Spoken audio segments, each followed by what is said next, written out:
Hi there, and welcome to Coach Edo Q&A. And what I have for you today is a question from a lady by the name of Jeannie out in the States, and she's asking not so much for herself, but more for her friend Michelle, who's battling a little bit as far as being able to match Jeannie as far as weight loss is concerned.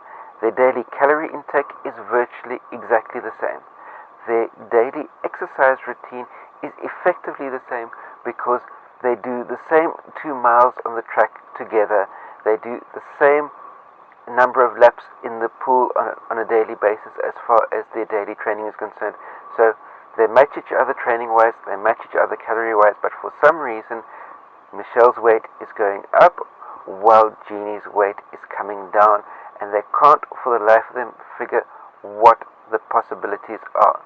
And after asking one or two additional questions, I've got bang on the solution as far as Michelle, how you will be able to bring your body weight way back more down in line with what Jeannie is doing as far as her body weight situation is concerned. Dead simple, dead easy for you to use, and I'll carry on with that solution in just a moment. CoachEdu.net. Okay, Michelle, what Jeannie told me about your day-to-day work environment is you're at high stress levels, and as a consequence of those high stress levels, it's apparently been playing havoc on the amount of sleep that you're being able to get in every night. And what happens is when your stress level goes up, when your amount of bed rest sleep goes down, what happens is it creates an increase in cortisol levels. Your cortisol hormonal levels go completely out of whack, and if your cortisol levels are elevated, your body stores fat. For men, it's especially in the belly area. For women, lower belly and hips is where the cortisol fat is largely stored. So if you find that your weight gain is happening more in the belly hips area, 99.99% of the time that will be as a result of increased cortisol levels.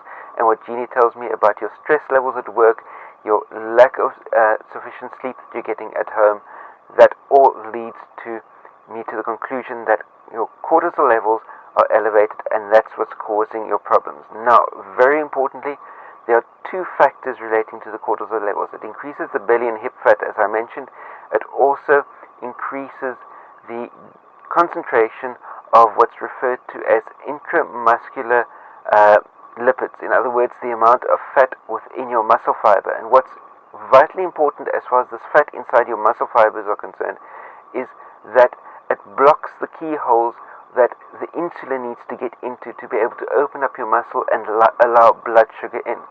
So what happens is where Jeannie's cortisol levels are down because she's getting sufficient bed rest and because she's managing her stress levels way better, it means that her intramuscular fat levels have been reduced as well, and that means that her insulin can work that much better. And when her insulin's working that much better, it opens the gateway for glycogen to move from the bloodstream into the muscles and get burnt not only through exercise but post-exercise due to an increased metabolic rate. With your intramuscular fat levels at an elevated rate, the insulin's not working properly and it's not letting the blood glucose get into your muscles.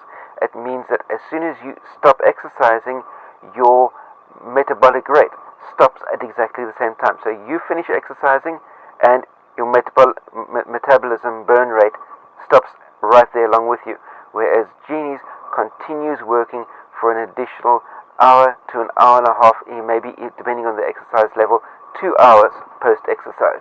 So that's one of the main factors. And a couple of things from a dietary point of view that you can look at.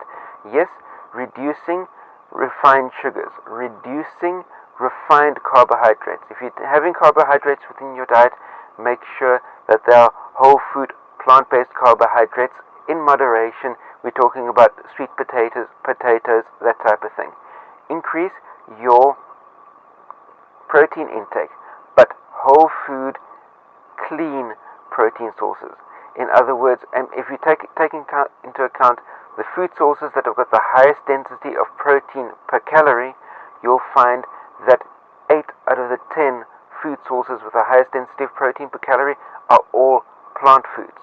So from that point of view, look at increasing your intake of watercress, spinach,